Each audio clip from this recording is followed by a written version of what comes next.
So this is how to connect your external battery to the tractor.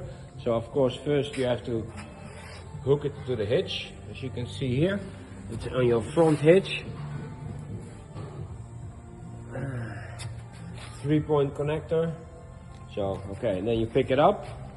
All right, and then you open the hood, like yes. Okay, and then you see the connectors.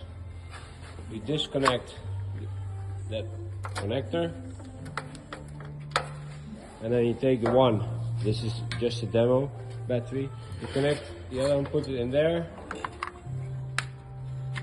like that, and then you can close the hood, and then you put the battery on with the button.